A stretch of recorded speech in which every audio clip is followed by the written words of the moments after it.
Shalom, selamat malam untuk teman-teman PPK, Persekutuan Pria Kristen. Kita akan memulai ibadah online dan biarlah kita dasari semuanya dengan doa. Karena itu mari kita berdoa. Tuhan Allah Bapa kami berdoa Tuhan untuk penyertaan Tuhan selama ibadah online yang sebentar kami akan mulai. Biarlah melalui ibadah online ini Engkau yang campur tangan, karena kami yakin kuasa Tuhan tidak terbatas. Engkau juga akan memberikan Roh-Mu yang kudus untuk memberikan hikmat kepada setiap kami, terlebih hamba-Mu yang akan menyampaikan firman Tuhan.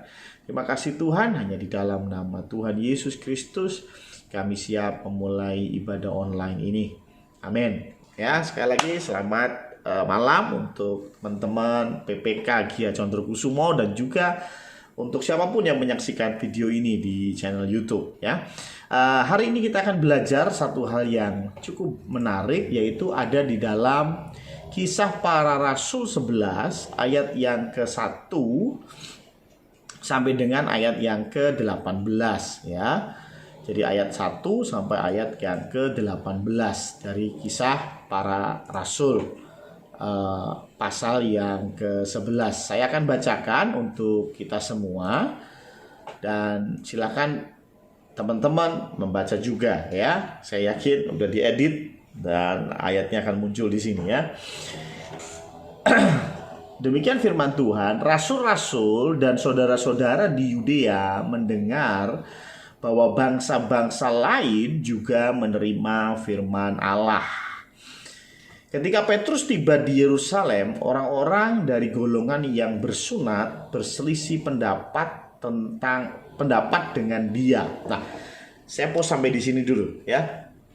Kalau kita membaca dari Kisah Para Rasul 9 dan 10, kita tahu bahwa ini ada satu masalah di dalam cara berpikir orang Yahudi. Orang Yahudi berpikir bahwa juru selamat Yesus Kristus itu hanya untuk orang Yahudi. Karena itu mereka mengabarkan Injil, menyampaikan Injil itu hanya untuk orang Yahudi.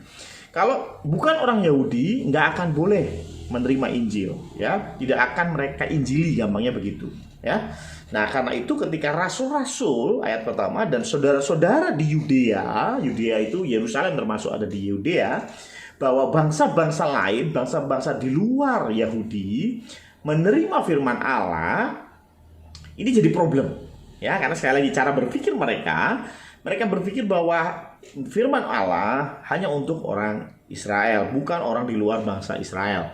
Nah, ini jadi masalah karena apa? Karena Petrus sebelum pasal ini dia membaptis satu orang namanya Cornelius.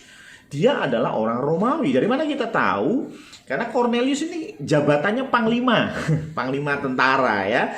Jadi kalau panglima tentara ya pasti tentara Romawi ya. Jadi artinya dia orang Romawi. Dan karena itu ketika Petrus tiba di Yerusalem ya, ayat kedua ya, ketika Petrus tiba di Yerusalem ya, kabar yang masuk itu sudah datang duluan. Rupanya orang-orang dari golongan yang bersunat. Apa maksudnya golongan bersunat? Orang-orang Yahudi. Ya, orang Yahudi itu orang bersunat ya, berselisih pendapat dengan dia, dengan Petrus ya. Gampangnya begini, Petrus, kok kamu membaptiskan orang di luar orang Yahudi? Gimana ini ya? Terjadi perselisihan ya. Karena dikatakan di sini berselisih pendapat ya. Ayat ketiga, kata mereka, ini tuduhan mereka kepada Petrus, engkau telah masuk ke rumah orang-orang yang tidak bersunat, maksudnya orang di luar Yahudi, dan makan bersama-sama dengan mereka. Ini tuduhan serius bagi orang Yahudi. Orang yang tidak bersunat atau di luar Yahudi itu kafir ya, sehingga tidak layak bagi orang Yahudi masuk ke rumahnya. Tapi di sini dikatakan Petrus ini sudah masuk ke rumah orang-orang tidak bersunat. Bahkan tidak hanya masuk aja udah salah gitu ya. Masuk aja udah salah menurut pandangan mereka.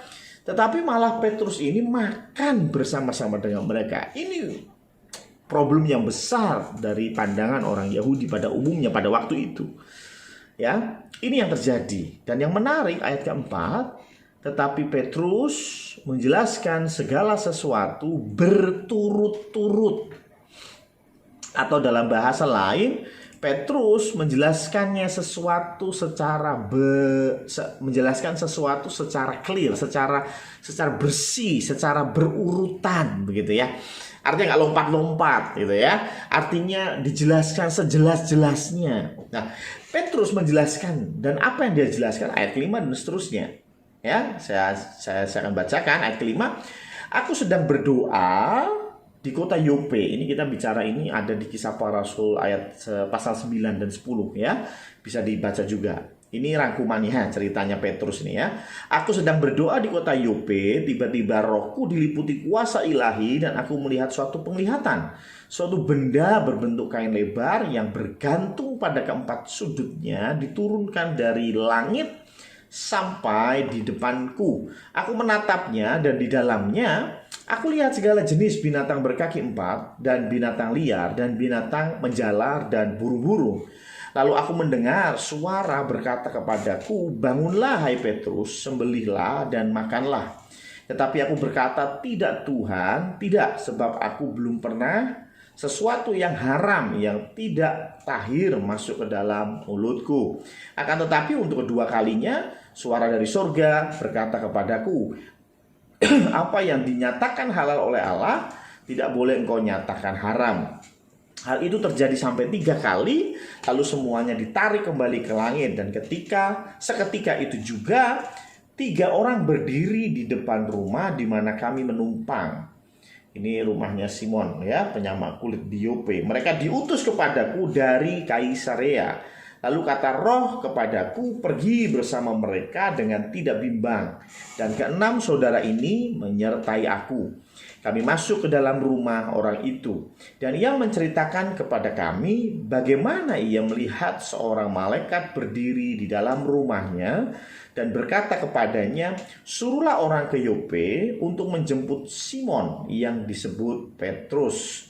Ia akan menyampaikan suatu berita kepada kamu yang akan mendatangkan keselamatan bagimu dan bagi seluruh isi rumahmu. Dan ketika aku mulai berbicara, turunlah Roh Kudus ke atas mereka, sama seperti dahulu ke atas kita. Maka teringatlah aku akan perkataan Tuhan. Yohanes membaptis dengan air, tetapi kamu akan dibaptis dengan Roh Kudus. Jadi jika Allah memberikan karunia-Nya kepada mereka sama seperti kepada kita pada waktu kita mulai percaya kepada Yesus Kristus, bagaimanakah mungkin aku mencegah dia? Yang menarik ayat 18, ketika mereka mendengar hal itu, mereka menjadi tenang, lalu memuliakan Allah. Katanya, jadi kepada bangsa-bangsa lain juga Allah mengaruniakan pertobatan yang memimpin kepada hidup. Nah, yang mau saya tekankan dalam kisah ini adalah bagaimana Petrus dia menjelaskan sejelas-jelasnya, menjelaskan secara runtut. Jadi memang di dalam kondisi kita berkomunitas, tentu ada kalanya ada miskomunikasi, misunderstanding ya. Jadi ada orang-orang yang tidak punya cara berpikir yang sama. Hari ini tanggal 8 Oktober ya. Dan ketika saya lihat berita di TV, saya lihat di sosial media, semua isinya tentang demo ya. Demo yang cukup panas ya. Demo yang cukup panas, dan itu membuat saya berpikir, apakah perlu ya demo seperti ini? Sebetulnya segala sesuatu bisa dijelaskan dengan baik. Betul? Ya, ketika Petrus datang ke Yerusalem, sama sebetulnya ada perselisihan di sini ya. Tetapi yang menarik, Petrus menjelaskan ya. Jadi harus ada penjelasan. Bukan berarti didiemin aja ya. Kita punya hak untuk bertanya ya, dan mereka punya hak untuk menjelaskan gitu ya. Jadi ketika ada perselisihan di dalam sebuah komunitas, entah itu gereja, entah itu keluarga ya, tidak terhindar dari yang namanya perselisihan, perbedaan cara pandang, perbedaan pendapat. Yang perlu adalah adanya penjelasan, ya. Ketika kita merasa, aduh kok ini ketua PPK kok begini, mintalah penjelasan. Kalau kita hanya tanda kutip bahasa Jawa gremeng di belakang, buat apa? Ya, minta penjelasan. Sama seperti teman-teman, saya nggak mau masuk politik, tetapi ketika demo, boleh aja menyuarakan, boleh saja minta penjelasan, boleh.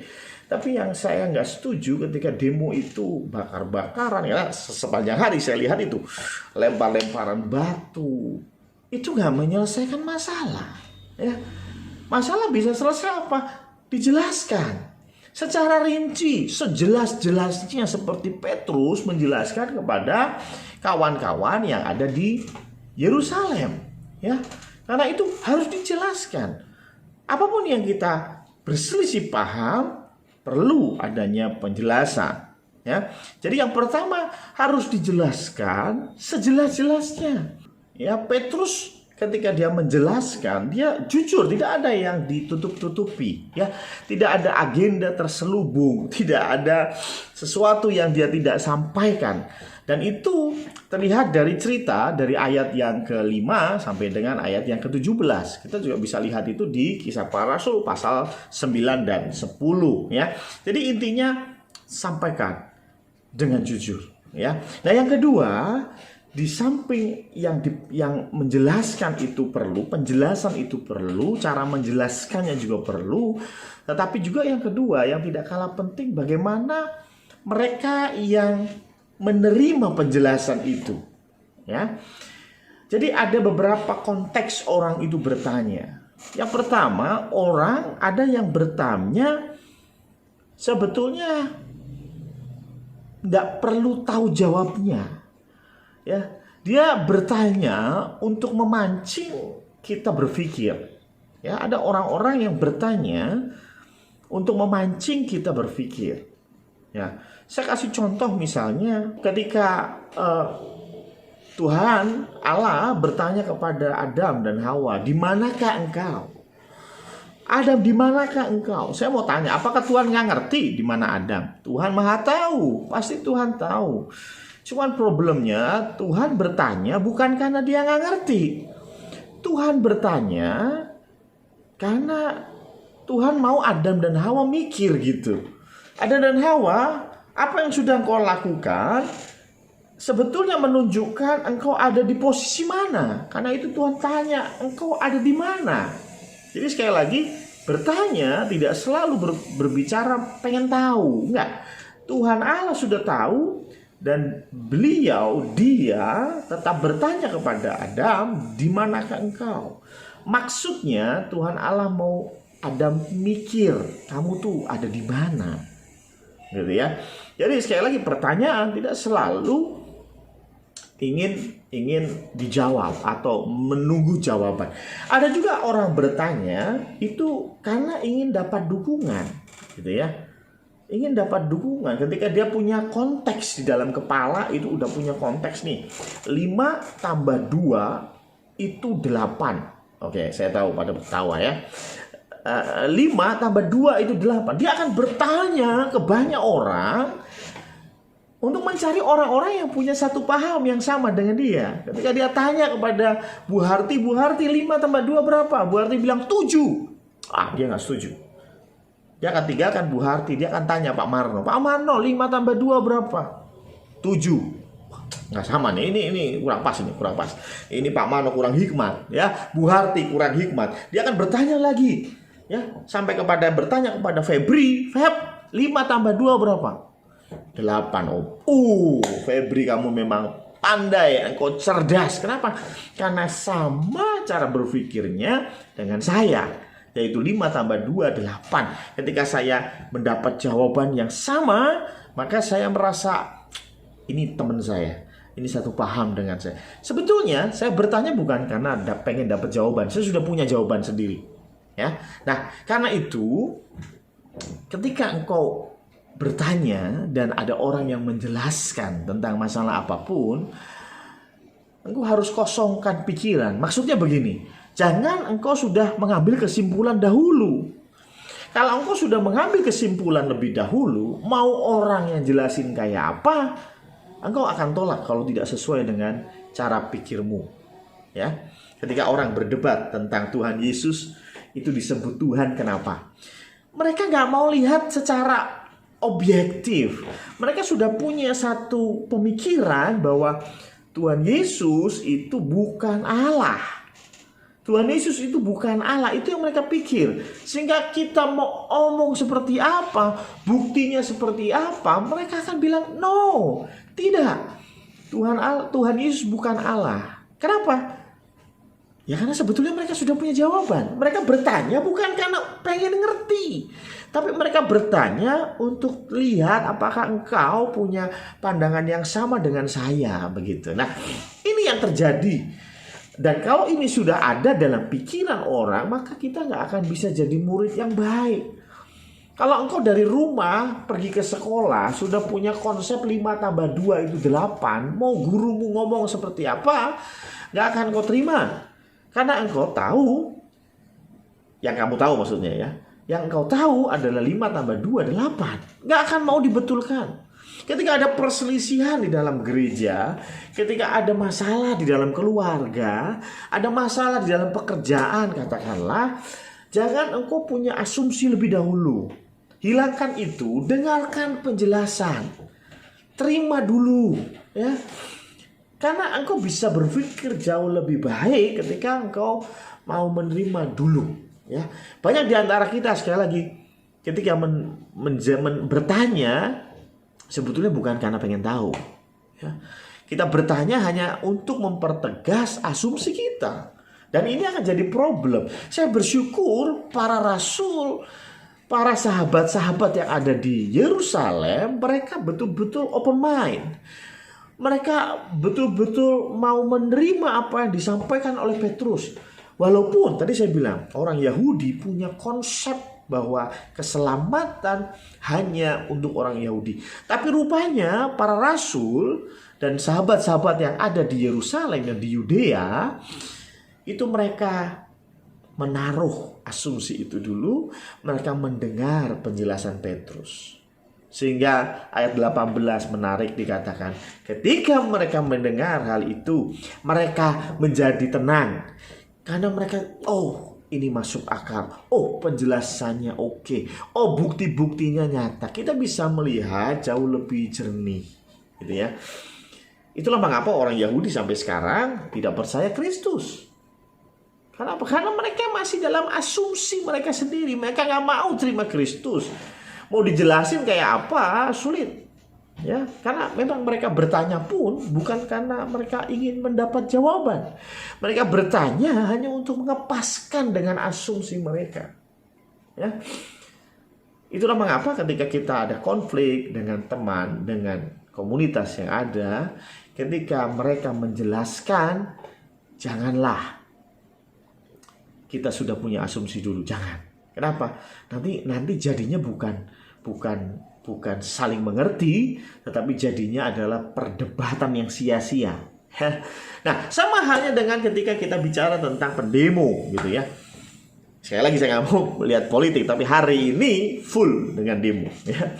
Karena itu mereka punya asumsi dulu bahwa penguasa itu jahat. Mereka sudah punya asumsi bahwa pengusaha itu jahat. Oke, ada pengusaha yang jahat, tapi tidak semua kan? Oke, memang ada bos yang pelit, memang, tapi nggak semua. Ya, karena itu tolong lepas dulu pikiran itu sehingga bisa mendapat penjelasan dengan baik, bisa dicerna dengan baik. Ya, sama halnya dengan ketika engkau berselisih dengan istri, dengan anak-anakmu, coba komunikasikan. Ya.